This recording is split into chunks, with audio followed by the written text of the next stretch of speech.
봤냐 바람이.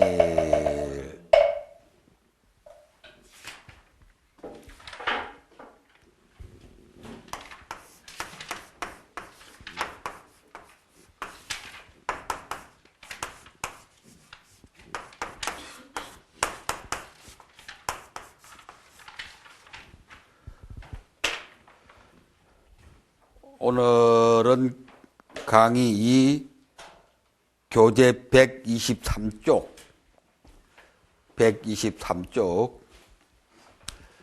설법의 방법론적 원리.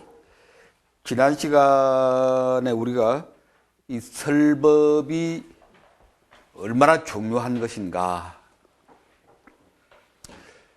중생제도 그렇게 말하지만 무엇으로서 중생제도를 하는가.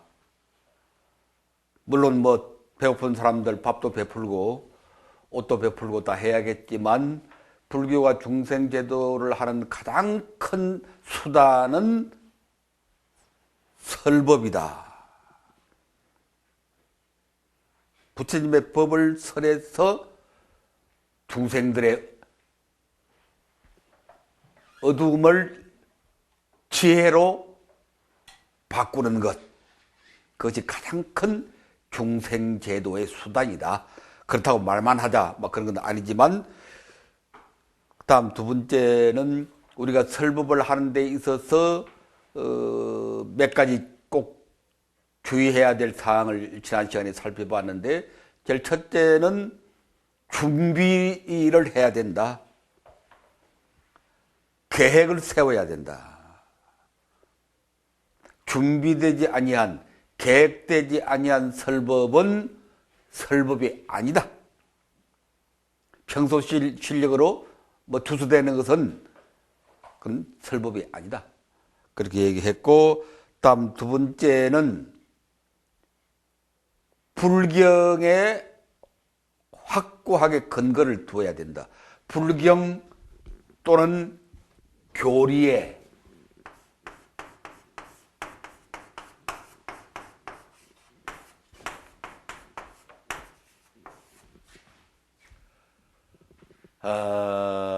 요컨대 부처님의 법에 설법이니까 부처님의 법을 원어로 뭐라고 그래요? 법을 원어로 빨리어로 법을 빨리어로 뭐라고 그래? 경훈스님? 법을 빨리어로. 담마지, 담마.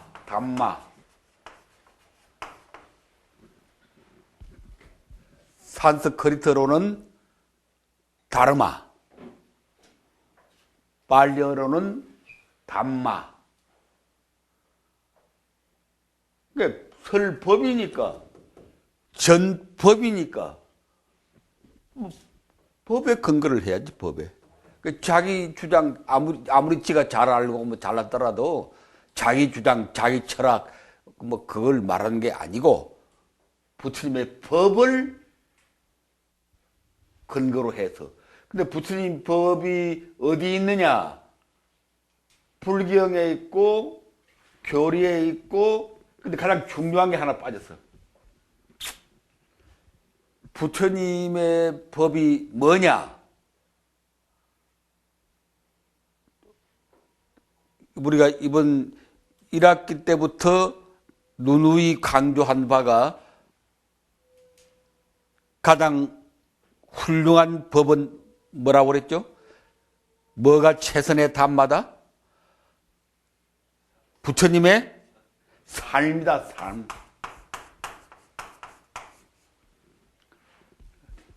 이게 제일 먼저 들어가야겠네. 이게 제일 먼저 들어가야 돼. 여기 들어가야 돼. 우리는 법, 그러면 지금 그냥 보통 그냥 교리 또는 불경, 이게 법이다. 그렇게 생각하는데, 막 그거 틀렸다고 말하지는 않겠지만, 정말 부처님 법이 뭐냐? 그건 부처님의 삶이다. 삶을 떠나서 불경도 있을 수가 없고 교리도 있을 수가 없다. 지금 우리 한국 불교가 아니 세계 불교가 빠져있는 가장 큰 결함 가운데 하나가 부처님의 삶을 빼놓고 불경을 공부하고 교리를 공부하는 것. 그게 가장 큰 약점이고 잘못이다. 뭐 우리가 흔히 법 하면 무슨 법 생각나요? 종일교사? 부처님의 법 하면 무슨 법 자기 생각나는 대로 한번 얘기해보라. 뭐? 어? 법. 교리하면 제일 생각나는 거. 어? 자비? 자비보다 먼저 또 뭐 교리하면 물론 그동안 많이 들어온 거 있을 텐데 무슨 법? 교리하면? 연기법. 또 뭐 무아. 뭐.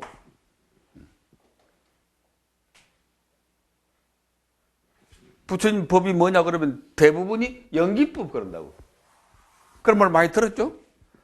학자들도 부처님의 법의 가장 핵심은 연기다. 또는 무하다. 근데 이거 틀린 말은 아니지만 연기나 무아나 해탈열반이나 이런 모든 교리를 삶에서 찾아야 한다. 부처님의 삶을 근거로 해서 이 교리를 찾아내야 한다. 그래 지금 우리는 완전히 삶은 제끼놓고 부처님이 어떻게 사셨는가 그건 제끼놓고 뭐 이 연기가 뭐다 이것이 있으므로 저것이 있고 그건 개똥이다 그야. 그건 법 아니야. 그건. 뭐 무상고 무아 샀는데 부처님의 삶을 빼놓고 그건 개똥이야. 그건 법 아니다. 그 지금 전부 99.9% 불교하는 사람들이 법 하면 교리 하면 연기법 무아 공 뭐 이런 식으로 거기에 빠져가지고 그냥 허덕거린다. 뭐 법이 무아가 어떻고 무상이 어떻고 뭐 연기가 어떻고 공이 어떻고 그 빠져가지고 허덕거리지만 실제는 아무것도 얻는 바가 없고 끊임없이 헤매게 되고 고집만 늘어나고 초기 불교, 부파 불교, 대성 불교, 선불교 저희들만 잘났다고 저희 교리만 잘났다고 싸움만 벌리고 왜 그렇게 되느냐? 부처님의 삶을 상실했기 때문에 법이라고 하는 게 본래 삶인데 법이라고 하는 것은 본래 삶입니다. 삶. 담마라고 하는 것은 본래 삶이라고. 삶을 떠나서는 법이 없어. 아무리 지가 연기법 깨닫고 뭐 무아를 깨달아도 삶을 통하지 아니하면 그건 헛것이라.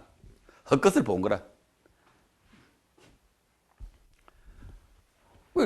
부처님의 삶을 기록한 것이 불경이기 때문에 불경을 우리가 존중하는 거라. 불경이 뭐 그 자체가 대단해서 뭐 기록한 그 자체가 대단해서 뭐 이렇게 우리가 법보로 봤다는 게 아니라 그 불경 속에 부처님의 삶이 담겨져 있기 때문에 우리가 그 불경을 높이 봤다는 것이다.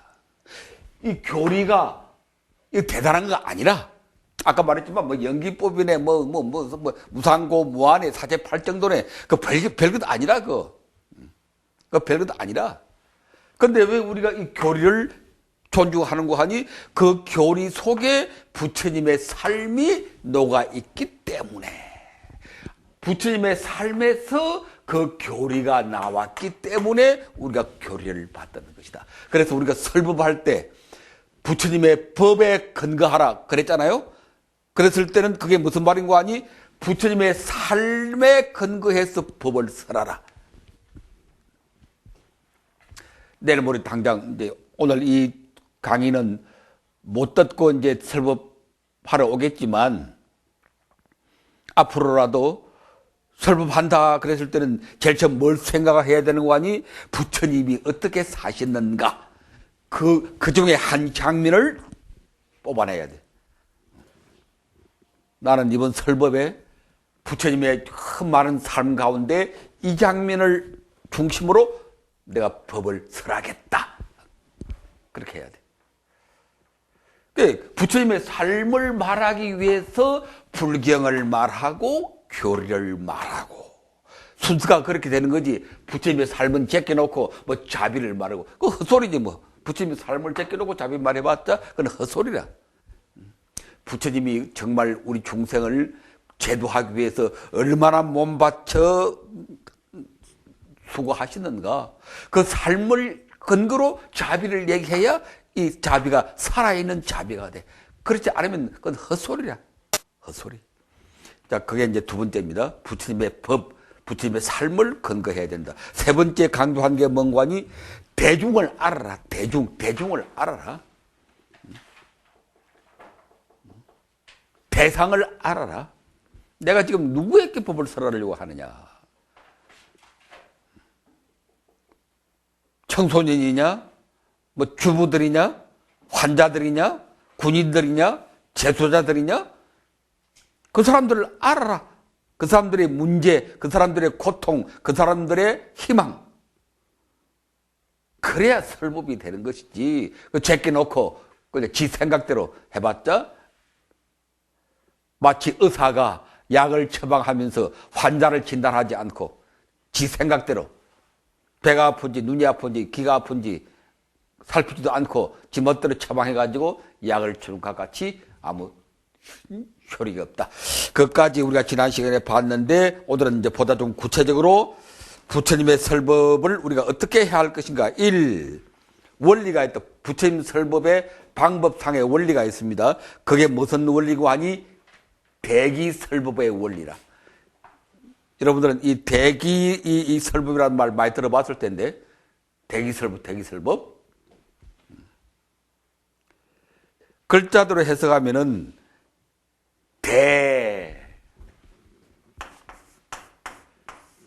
이 대라는 말은 상대해서 무엇을 상대하여 뭘 상대하느냐? 길을 상대하여 법을 설하는 것이 설법의 원리다. 길을 상대하여.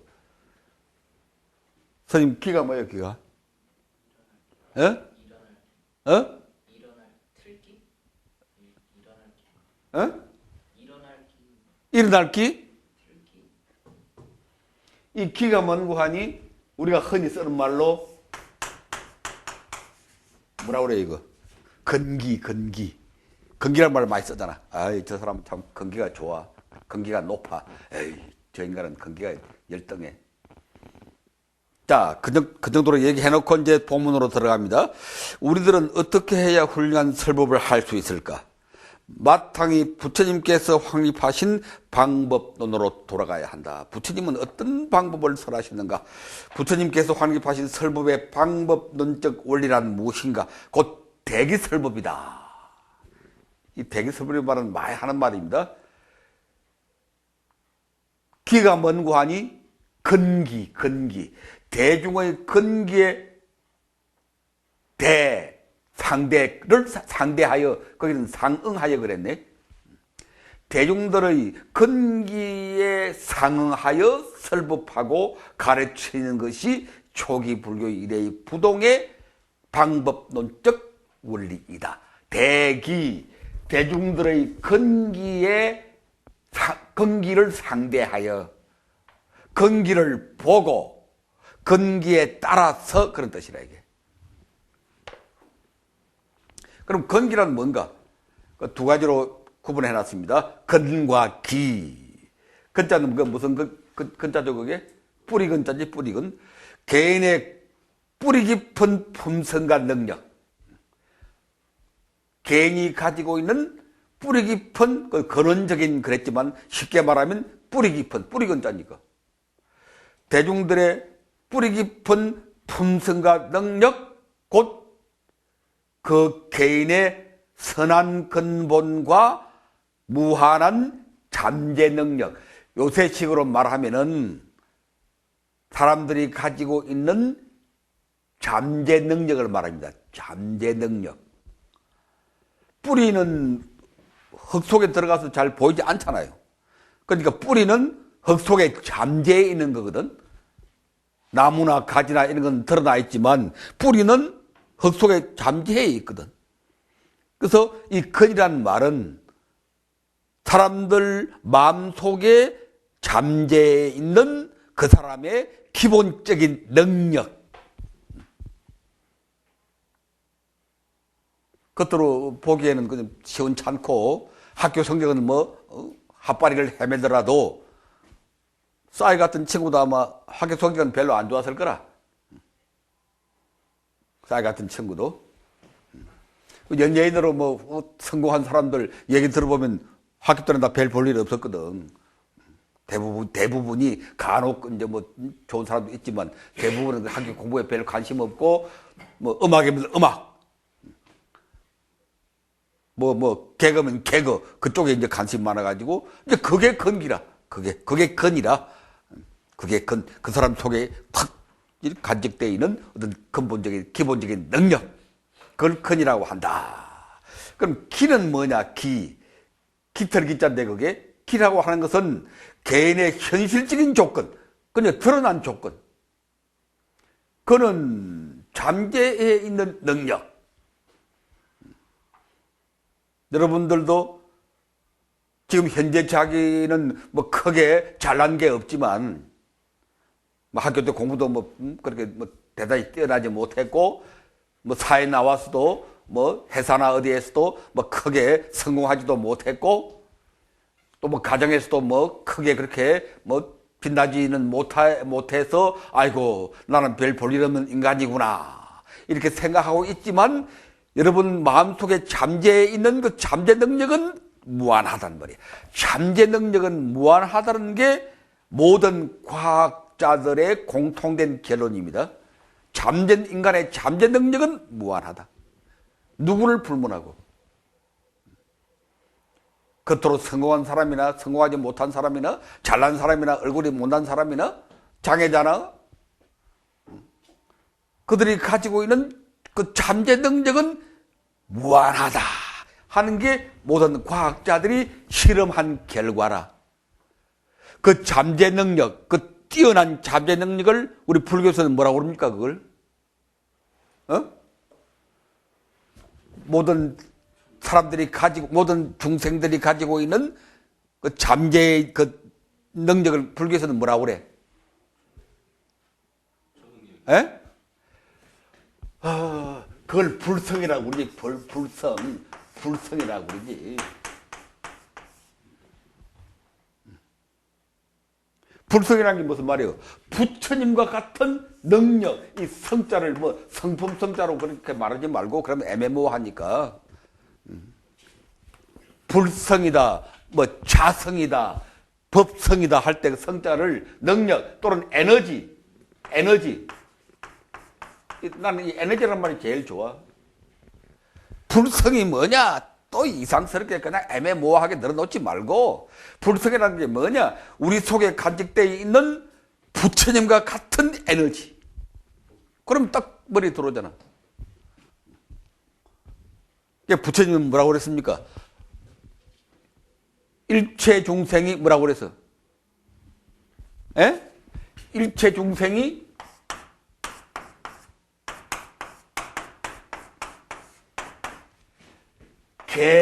개유불성이다 그랬지. 일체 중생이 개유불성이다. 이게 무슨 말이야 이게? 개유불성이 무슨 말이야? 이 개자가 무슨 개자야 이게? all 모두 개자. 국민개병제가 뭐야? 국민개병제가 뭐야? 해병대를 뭐라 불러? 해병대를 개병대라고 그러지. 나도 해병대 출신인데 해병대가 워낙 별나고 유별나니까 해병대를 개병대라고 하잖아. 개병대. 그런 말 들어봤지? 해병대를 개병대라고 그래. 그래서 육군들은 해병대만 보면 도망가. 선생님 군대 갔다 왔어요? 어디? 육군? 종일거살은?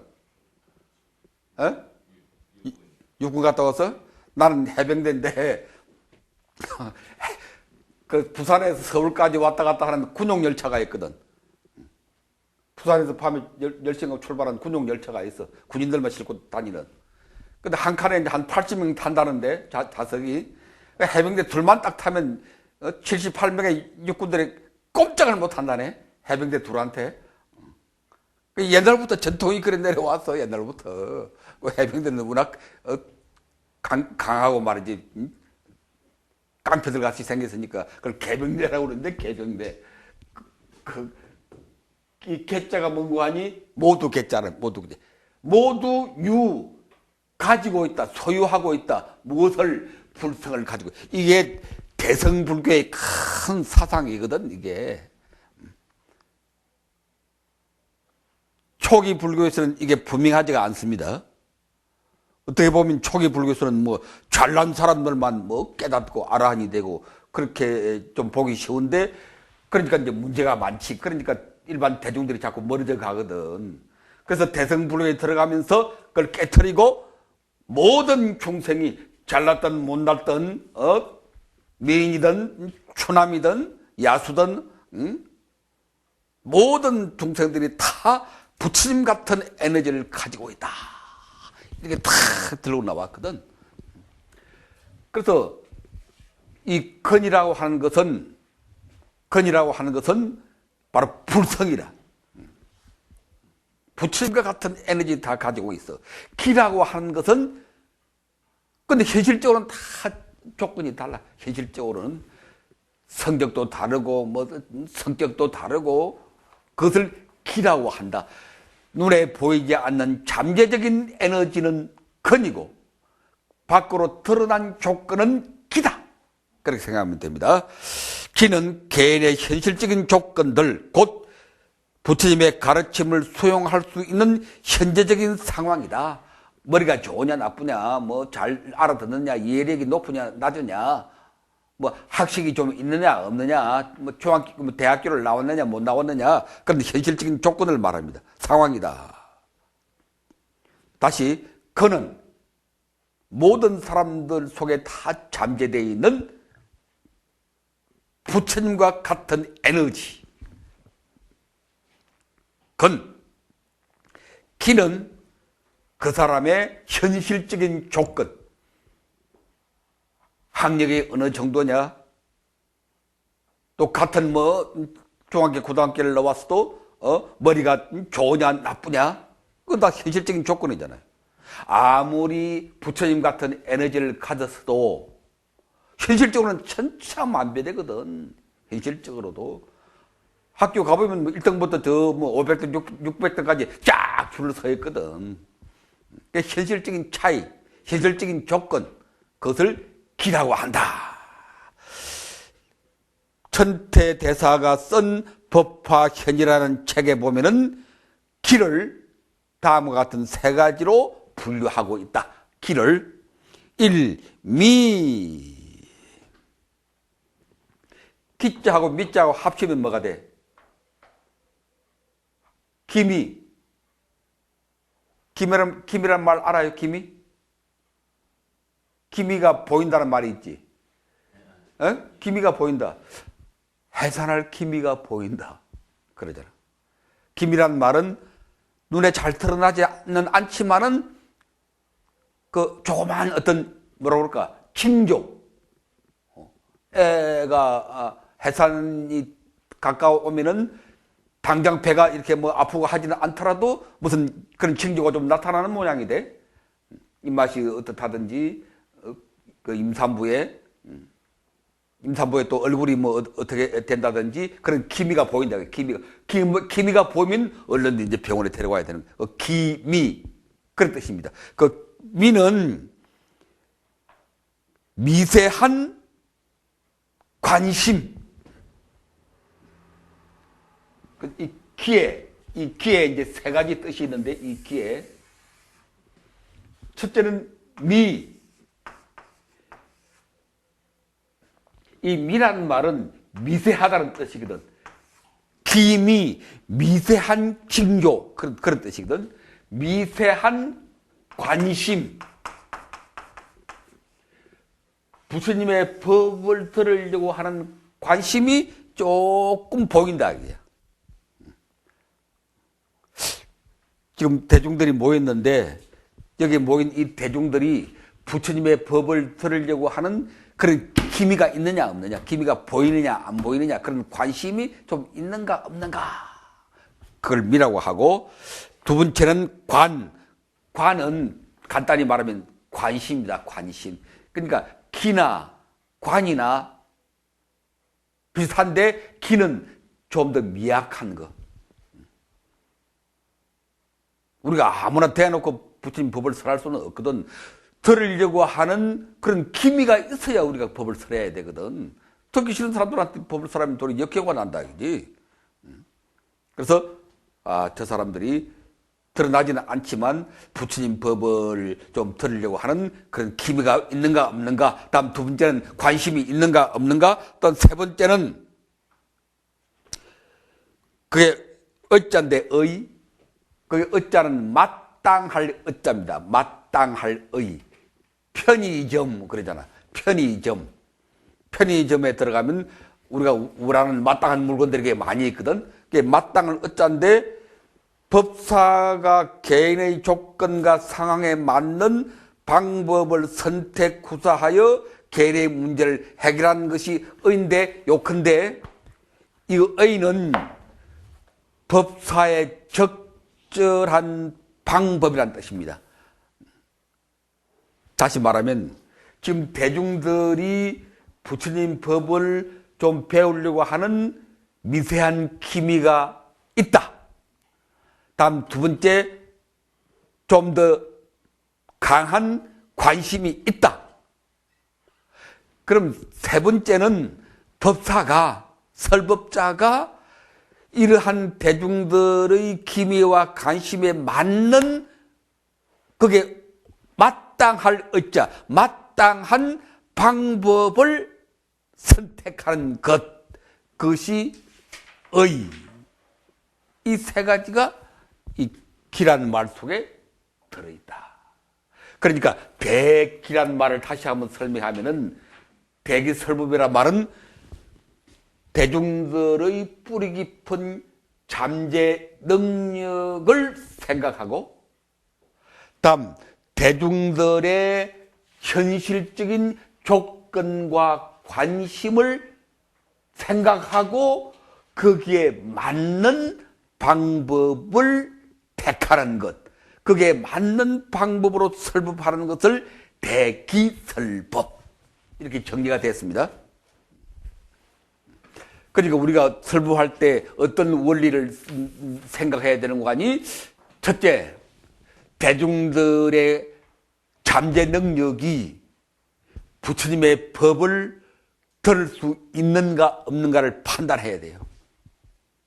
이를테면은 국민학교도 채 못 나온, 거의 학식이 없는 무식한 사람들, 대중들을 모아놓고 설법할 때 하고, 다 대학 고등교육을 받은 그런 사람들을 모아놓고 설법할 때 하고 방법이 달라야지.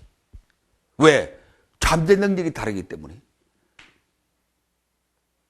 그 대중들이 법을 들을 수 있는 기본적인 에너지가 다르기 때문에 아무리 불성을 다 가지고 있다 하더라도 차이가 있거든. 그래서 여기에 모인 사람들이 좀 지식이 열등한 사람들이 모였는가, 아니면 상당히 높은 수준의 지식을 가진 사람들이 모였는가, 그에 맞게 하는 것이 건이고, 다음 두 번째 기는 여기에 모인 대중들이 현실적으로 어떤 조건의 사람들이냐, 잘 사는 사람들이냐, 좀 가난한 사람들이냐,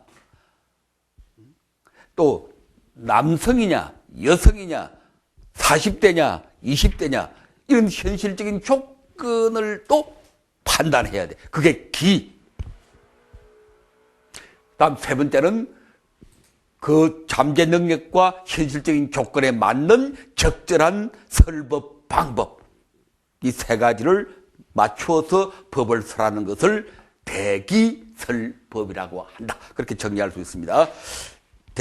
다음 124페이지 넘어가서 대기설법의 과정을 정리하면 다음과 같습니다. 1. 법사는 학력, 지력, 지능, 개성 등 대중의 기본적 수용 능력을 먼저 고려해야 된다. 여러분 이제 이번에 설법할 때도 마찬가지인데 여기 모인 대중들이 딱 대상들이 정해져 있으니까 여기 모인 사람들의 학력이 뭐고 지력이 어떻고 지능은 그리고 개성은 대개 어떤 성향을 가진 사람들이다.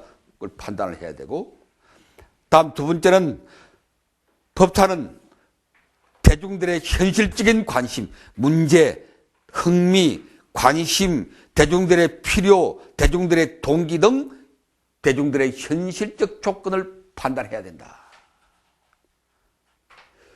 기본적인 수준은 이런 사람들인데 이 사람들이 현실적으로 관심을 갖는 문제는 이런 문제다 하고 판단을 해야 돼. 다음 세 번째는 법사는 이러한 고려와 판단을 전제하여 구체적인 목표를 설정하고, 여기 모인 사람들은 이런 잠재 능력을 가지고 있고 이런 수준의 사람들이고 또 이런 문제에 관심이 많고 이런 문제 때문에 지금 고민하는 사람들이기 때문에 내가 이런 설법을 해야겠구나. 설법 목표. 이를테면 이 사람들에게 어떤 희망을 줘야겠구나. 이를테면 병원에 가서 병든 환자들한테 설법하는 경우, 내가 이 설법을 통해서 이 환자들에게 건강한 삶에 대한 희망을 심어주자 하고 목표를 딱 정해야 되고, 지금 부부 갈등으로 이혼하려고 하는 그런 젊은 부부들 앞에 가서 설법할 때는 이 사람들이 마음을 돌이켜서 다시 한번 가정의 중요함을 생각할 수 있는 그런 어떤 마음의 여유를 찾게 해주자. 그런 목표, 이렇게 목표를 설정해야 된다. 그런 말이 됩니다. 다음, 목표를 정하고 목표에 상응하는 내용을 선택하고, 내가 이런 목표를 정했으니까 환자들에게 재생의 희망을 주는 목표를 정했다. 그러려면 어떤 내용을 가지고 얘기하는 게 좋을까? 그런 생각을 하게 될 거라고. 재생의 희망을 갖게 하려면은 어떤 스토리, 어떤 내용이 제일 좋을까? 경전에는 어떤 좋은 내용이 나오는가? 아니면 우리 주변의 구체적인 사례 가운데 역경을 뚫고, 지난번에 아침마당에 보니까 의사들이 세 사람이 나와가지고 의사들이 얘기를 하는데, 그 의사들이 다 무슨 의사들인고 하니 암에 걸려서 죽다가 살아난 의사들이라. 의사들이 암에 걸린다고 하는 게 우리가 생각할 때는 좀 이상하잖아. 의사들이. 그러니까 이제 이렇게 의사들도 암에 걸릴 수 있다는 이런 내용을 가지고 환자들한테 얘기를 하면 환자들이 힘을 받겠구나. 의사들은 또 암에 걸리는데 우리가 보통 사람들이 암에 걸리는 게 뭐 대수냐, 이제 극복할 수 있다, 그런 내용이면 좋겠다, 뭐 그런 뜻이 됩니다. 아니면 부처님도 뭐에 걸렸어요? 부처님도 뭐에 걸려서, 부처님도 병에 걸렸지. 신경통, 뭐 요새 말로 하면 디스크, 또는 뭐 마지막 돌아가시는 날은 뭐 이질에 걸리고 막 그랬잖아, 부처님도. 부처님도 이질에 걸려서 돌아가시는데 우리 같은 중생이 뭐 병 좀 걸리는 거, 이거 너무 자연스럽다. 그런 내용 했으면 좋겠다. 다음 이제 방법. 이런 내용을 가지고 얘기를 하는데 어떤 방법을 쓰는 게 좋을까? 여러분, 병원에서 지금 암 환자들 모아놓고 지금 설법을 해달라고 그래서 이제 초청받아서 가는데, 내용은 정했습니다. 부처님도 평소에 디스크가 많았다. 또 여러 가지 병이 많았다. 그래서 온천에도 자주 갔다. 또 지박하라고 하는 의사의 치료를 받았다. 부처님도 주치의가 있다니까. 지화가라고 그러지. 지화가. 부처님의 주치. 옛날식으로 읽으면 지박한데 요새식으로 읽으면 지화가. 부처님 주치의라. 이 양반은 원래는 누구 주치의고 하니? 빈비사라왕. 마가다국의 빈비사라왕의 주치의라. 요새 말로 하면 뭐예요? 요새 말로 하면은 누구 주치의? 대통령 주치의라. 이명박 대통령 주치의라. 지화가가. 근데 부처님도 병이 자꾸 나고 하니까 이제 빈비사라왕이 이 의사한테 부처님도 봐드려라 그랬지. 그러니까 이 지화가가 부처님의 주치의가 됐습니다. 그런 내용을 가지고 얘기를 하는데 지금 병이 들어서 괴로워하고 있는 이 환자들한테 어떤 방법으로 말했으면 좋겠습니까? 김종일 의사. 방법은 어떤 방법을 쓰면 좋을까? 내용은 이런 내용인데 지금처럼 탁 의자에 앉혀놓고 탁 앞에 나가서 이렇게 말하는 게 좋을까? 어떤 방법을 쓰면 좋을까?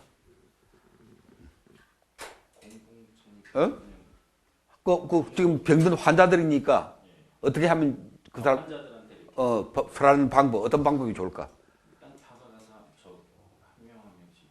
한 사람 한 사람 그렇게 할 수도 있고 또 몇 명 이렇게 모아놓고 둘러 앉아서 조그맣게 소그룹으로 둘러 앉아서 차라도 한 잔 나누면서 이렇게 그냥 서로 상담하는 식으로 상담식으로 하는 게 좋겠지.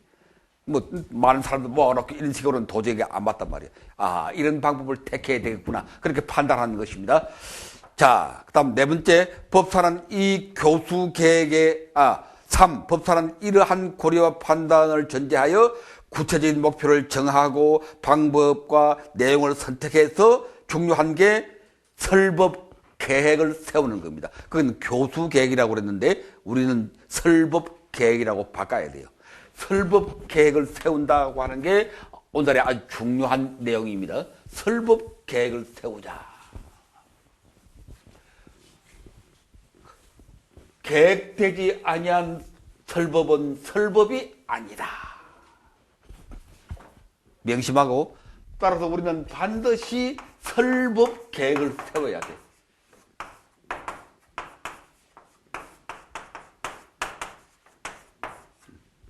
설법 계획서를 작성해야 돼.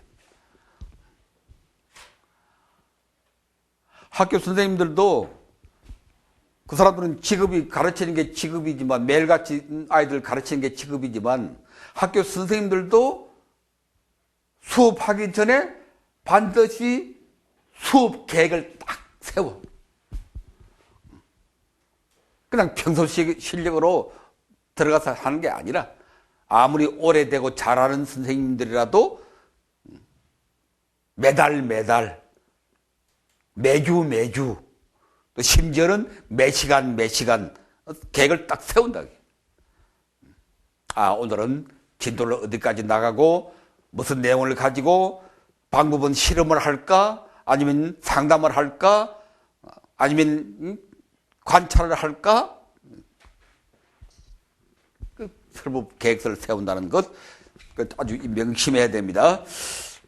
다음 네 번째, 법사는 이 설법 계획에 의거해서 효과적인 설법 활동을 전개함으로써 대중들의 욕구를 해결함으로써 설법의 목표를 달성한다. 지금까지 말한 과정이 무슨 설법의 원리입니까? 이게 대기 설법의 원리이다. 대기 설법이라고 하는 게 이런 것이다.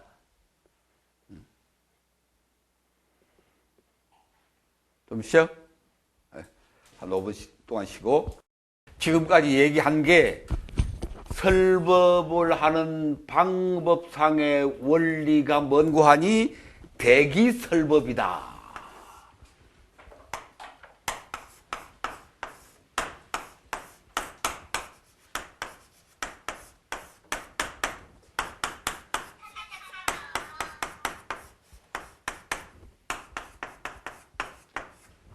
이 말은 좀 다 알아요. 이 말은 불교는 부처님의 설법은 대기설법이다. 이 말은 다 아는데 대기가 뭔고 하니 대중의 조건에 따라 그런 뜻입니다. 대중들의 여러 가지 조건, 이 조건에는 제일 처음 잠재 능력,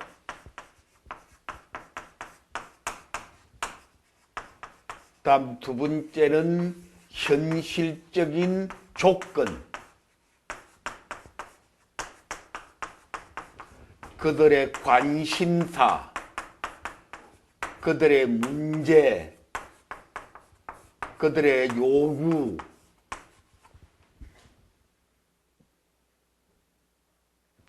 여기에 맞는 내용, 방법, 어로 설법하는 것. 이 방법도 중요합니다. 설법한다고 그러니까 무조건 그렇게 앞에 나가가지고 뭐 이렇게 혼자 떠드는 게 설법인 줄 아는데 이런 방식은 아주 낡은 방식입니다. 이건 우리는 지금 강의하는 거니까 뭐 어쩔 수 없이 이렇게 하지만 절에서 설법하는 것도 깨버려야 돼. 고정 틀을 깨버려야 됩니다. 지금까지 뭐 해왔던 절에서 몇십 명 앉혀놓고 스님이 뭐 단상에 올라가기는 왜 올라가? 그 뭐 몇백 년 하던 그런 방식을 쓴다고 뭐 권위가 있는 것도 아닌데 그렇게 하면 그런 식은 하지 말아야 돼요. 더 가깝게 가서 대중들하고 가까이 가서 아니 대중들 어제 우리가 뭐라고 그랬어? 파리사라고 그랬잖아. 파리사가 뭐야? 뭐 둥그렇게 파리사. 모든 면에서 이 파리사 운동을 벌려야 돼요. 파리사 운동. 불교 망한 게 계급 찾다가 망했거든. 스님 잘나고 뭐 속인들 못 나고 뭐 비구 잘나고 비구님 못 나고 뭐 맨날 이런 식으로 하다 다 떠나버렸으니까 부처님 본래 그런 게 아니거든. 부처님도 둘러앉아 있다기야. 왕비도 둘러앉고 왕도 둘러앉고 구두따라도 둘러앉고 궁녀들도 둘러앉고 하녀들도 둘러앉고 장애인도 둘러앉고 거지도 둘러앉고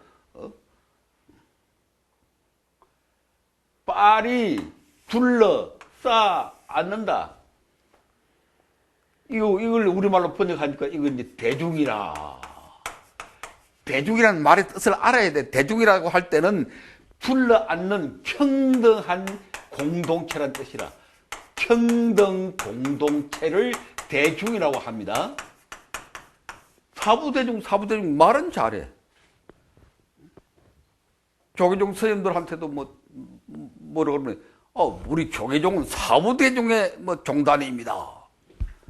그런데 왜 너희들만 잘났냐?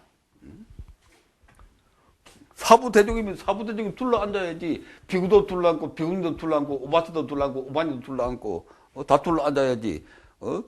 비구들만 저한테 잘났다고 그냥 모든 걸 독점하고 무슨 그게 대중? 그건 대중 아닙니다. 그 대중이라는 말 쓰면 안 됩니다. 대중이라는 말은 이 파리사가 대중이라. 원래 파리사를 번역해서 대중이라고 번역했어. 이게 불교의 근본 정신이니까. 내가 왜 자꾸 스님들 비판하고 자꾸 그러느냐. 스님들이 계급을 만들어 놨기 때문에. 스님들 저희만 잘난, 그리고 속인들은 그냥 별 볼 일 없는, 특히 제일 심한 게 조계종이거든, 지금. 지난번 토요일 날 그 세미나에 가서도 내가 막 비판을 했다니까. 조계종 지금까지 한 게 뭐냐? 스님들 거리 세우는 것만 했다게 지금까지. 통합종단 50년 동안 조계종이 한 게 뭐냐? 온갖 방법을 다 써가지고 스님들 거리만 잔뜩 세워놨다. 총무원장, 뭐 종회의원, 뭐 본사 주지 다 그 권위주의거든 그게. 총무원장이 왜 필요하고 뭐 종회의원이 왜 필요하고 뭐 본사 주지가 왜 필요하고 뭐. 응? 그런 거 없어서 본래, 그게 없는 게 본래 불교야. 지금 남방에 가도 그런 거 없어요. 웃긴다고, 웃겨. 하여튼, 세계 없는 불교를 지금 우리 대한민국, 특히 조계종이 하고 있다고. 왜 그렇게 자기들 근위 세우려고. 지금 근위는 잔뜩 섰지. 조계종 중들이 얼마나 지금 근위가 섰어. 목에 힘 막 주고 그냥. 그러니까 이제 대중들이 다 떠난다고 그랬잖아. 근위 세우는 존재, 대중들이 다 떠나버려. 둘러앉는 본래의 대중 공동체로 평등한 대중 공동체 파리사로 돌아가야 한다. 그래서 설법도 절의 설법도 이런 식으로 해야 돼. 이런 식으로. 근데 제일날 많이 왔을 때는 어쩔 수 없으니까 이렇게 하지만은 기본적으로 설법은 둘러 앉아서 할 수 있을 정도로. 요새 절에도 신도들 많이 안 오잖아요. 와봤자 한 40명 정도는 둘러 앉을 수 있어.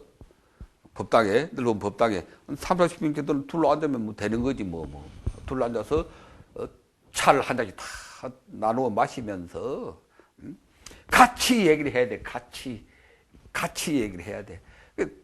스님이나 법사들은 도리어 그 대중들의 한 얘기를 듣고 있으면 돼, 듣고 있으면. 서로 얘기를 해야 돼, 서로. 어제 파리사 만들기 운동을 얘기했지. 한 10여 명 정도 성당에서는 그걸 이제 레이지오 그랬거든. 성당에서는 그게 그들의 의지처라. 성당 가는 사람들이 미사는 같이 보고 마치고 난 다음에 다 자기들 레지오끼리 만나. 한 12명 만나가지고 수다 떨고, 또 수다만 떠는 게 아니고 이제 봉사하는 활동도 같이 얘기하고,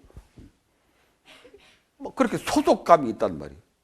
그러니까 참 열심히 성당, 집에서 그냥 홀로 외롭기도 하고, 집에 스트레스 많이 받다가, 그 가서 한 부담 없이 서로 친구들끼리 서로 도닥거려 주고, 집에서 못하는 말, 남편한테 못하는 말 털어놓고. 그러니까 지금 자꾸 길을 쓰고 가는 거라. 교회도 가고. 그걸 알아야 돼. 절에 오라 그래서 오는 게 아니라고. 스님부터 오면은 정말 밖에서 집에서 받았던 스트레스 다 풀 수 있도록 마음 놓고 얘기하고 편안하게 할 수 있도록 그렇게 만들어줘야. 그러면 오지 말라고 그래도 문 닫아도 자꾸 찾아온다고. 자꾸. 법회가 그런 법회가 이제 돼야 되고, 설법도 그런 식이 돼야 됩니다. 우리가 내일 모레 발표할 건 또 어쩔 수 없이 이렇게 앞에 놓고 하는 식이 되겠지만, 원래 설법은 이렇게 하는 거다. 빙둘러 앉아서 그런 방법 이제 고심하고 좀 과감하게 틀을 좀 바꾸시오. 과감하게. 제일날도 예불 드리고 공양 올리는 건 같이 해야 되지만, 그 딱 끝나고, 설법이라고 그럴까? 그런 시간에 탁 둘러 앉아서 다과를 같이 나누면서 서로 얘기하게 이렇게 만들어주고, 너무 많으니까 10명 정도씩 파리사를 만들어가지고, 아무개 보살 파리사, 또 아무개 거사 파리사, 또는 그 사람 이름 빼더라도 진달래 파리사. 이름 좋은 이름 많잖아. 해오름 파리사. 공기극장에 해오름 극장이 있잖아. 이름을 짓는 거라. 아니면 불교식으로 관음 파리사, 지장 파리사, 약사 파리사. 얼마나 좋아, 이런 게. 그래서 파리사를 딱 한 10명 정도, 12, 3명 내지 한 7, 8명 왔다 갔다 할 수 있겠지만, 10명을 기준으로 해가지고 자기들끼리 얘기하게. 파리사의 지킴이를 두고 리다. 스님이 굳이 개입하지 않아도 자기들끼리 얘기가 되도록 그렇게 하면 그게 성공이고 자발적인 동기가 일어나서 불꽃처럼 된다겠지. 그런 방법을 이제 생각하고 우리 설법하는 스타일도 강남 스타일로 바꿔야 돼. 강남 스타일로. 누구든지 왜 강남 스타일이 왜 좋은가? 강남 스타일이 누구든지 그냥 신나게 할 수 있으니까. 누구든지.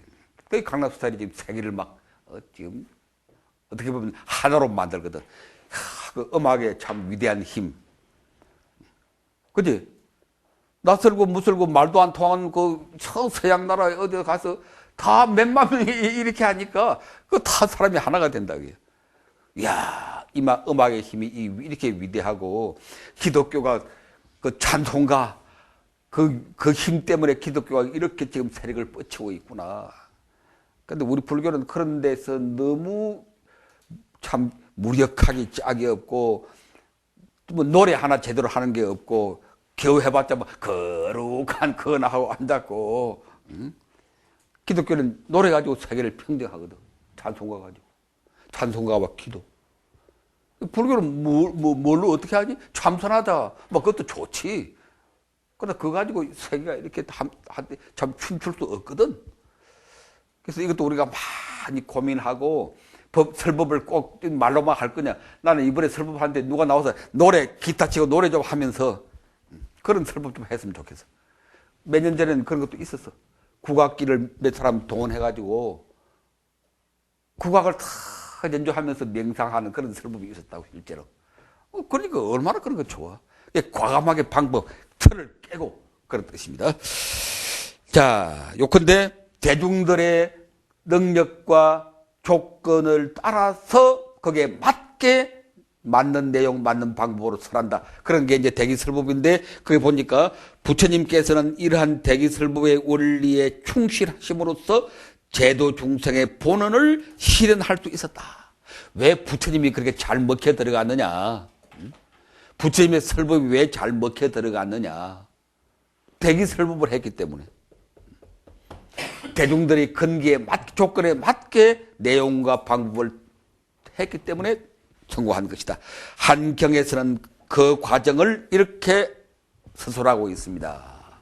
그 밑에 나오는 얘기는 유명한 얘기인데, 안가국의 수도 참바, 파가 아니고 참바에서 사는 장자의 아들인 소나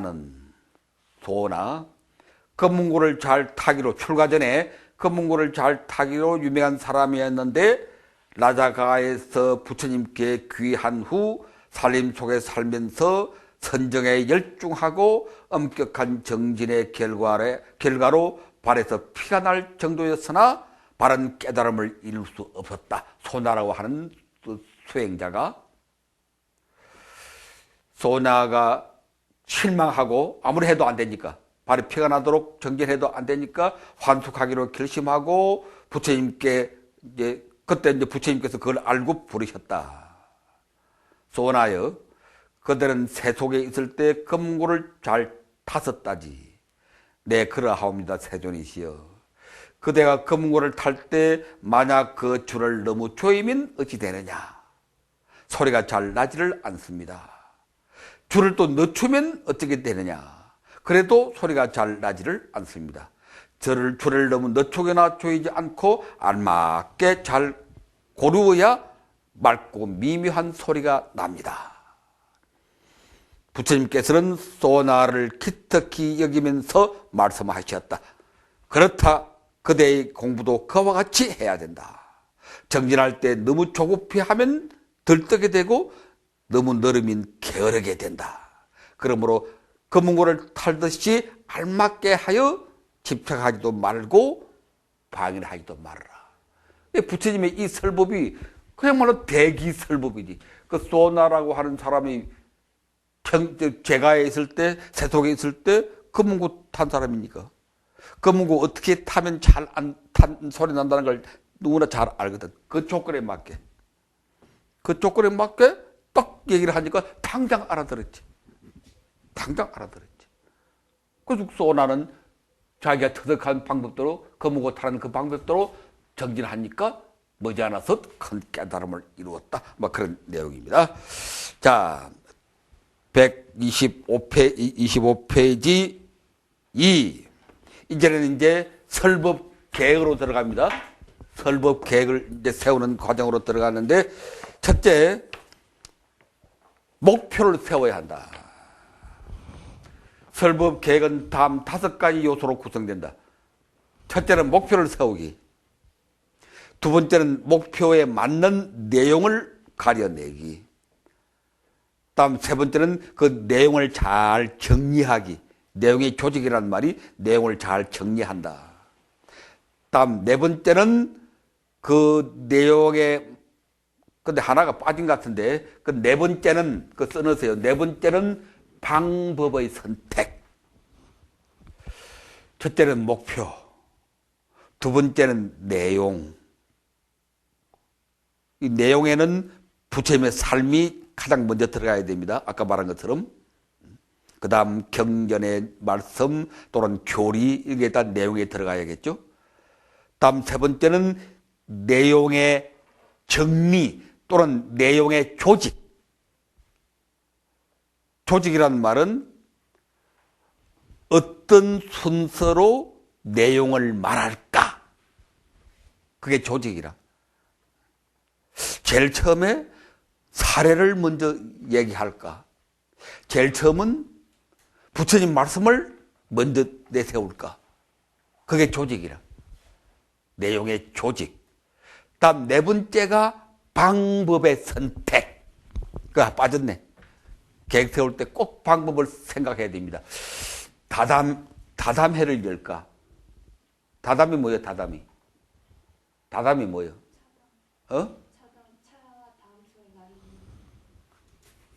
그 다담회, 차담회라고 그래? 다담이라고 그러나 차담이라고 그러나? 예?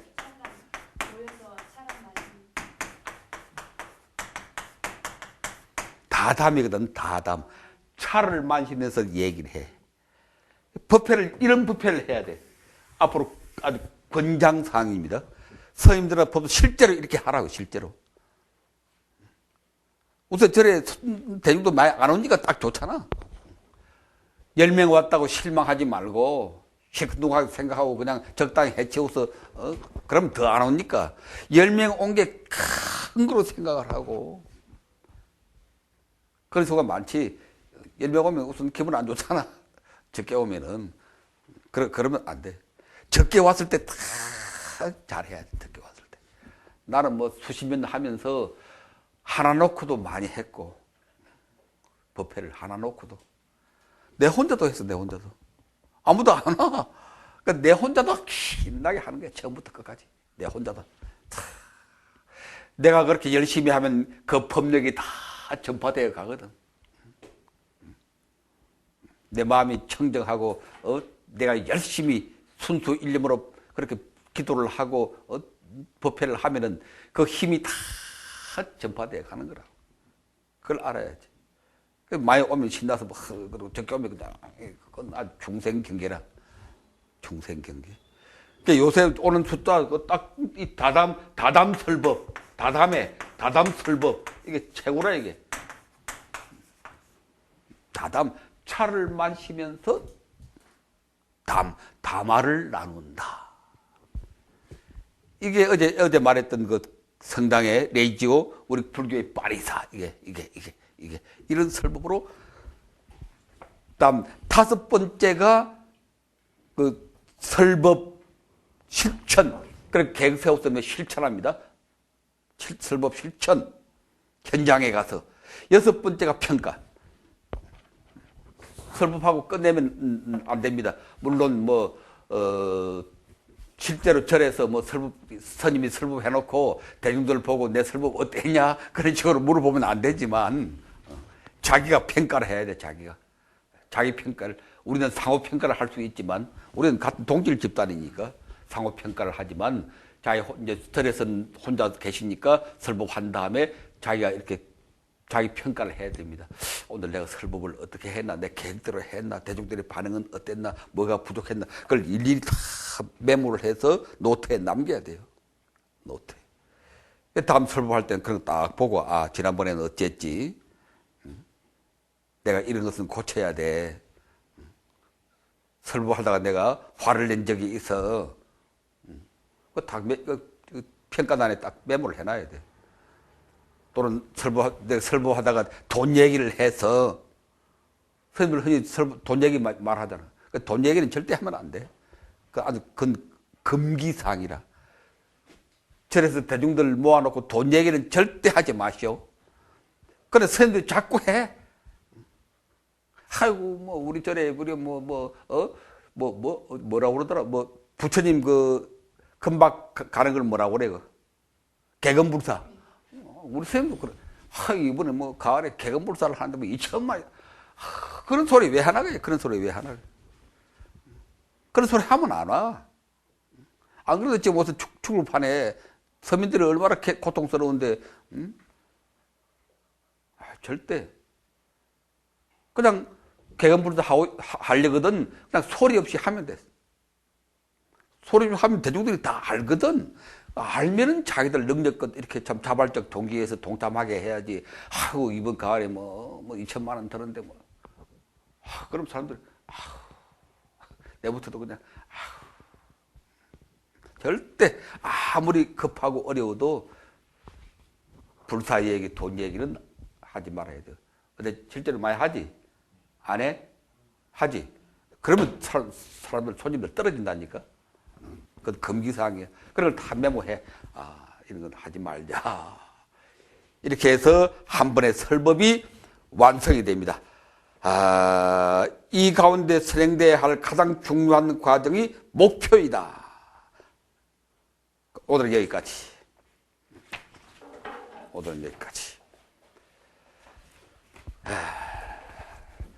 선생님도 어떻게 설법 다 해놨어요, 원고? 예? 뽑고 있어요? 다 뽑아놨어. 자꾸 연습을 하고 원고들 다 외워버려야 돼. 외워야 막히더라도 그냥 나오거든. 알았어? 예. 지금 경주에서도 스님한테 했는데 참선할 때 그 고통과 감리를 감수하면서 참선을 찾기를 해야 되는지 부처님께서도 하시는 게 몸의 고통을 다 견디면서 몸이 망가져가면서 그 정도로 삿대를 해야 되는 거죠. 네, 제가 했을 때는 전혀 그건 없고 내 몸에 맞게끔 해야 삿띠는 편안하게 하는 게 아주 원리라고. 편안하게. 몸에 무리를 주고 뭐 참선 잘하는 사람들이 뭐 엉덩이에 뭐 방석이 불을 붙을 정도로 진물이 날 정도로 했다 그런 말이 있잖아요. 그렇게 하면 안 됩니다. 참선한 그 삿대 하는 기본 방법 가운데 하나가 편안하게 경안이란 말이 가볍게 편안하게. 시간도 그거는 없지 않습니까? 예? 시간을 꼭 정해놓고 몇 시간. 그럴 것 없지. 그래서 나는 5분 삿대를 항상 주장하는데가 5분 삿대. 나는 오늘 전철 타고 오면서도 내가 할 때는 한 10분 넘게 하지만 5분만 딱 해도 충분한 거라고. 뭐 시간 많이 하고 뭐 몸 무릎 쓰고 그런 건 안 돼요. 그 장애를 받아서 삿대가 안 돼. 편안하게 간단하게 그렇게 해야 돼. 마반야 바람에 행복하십시오.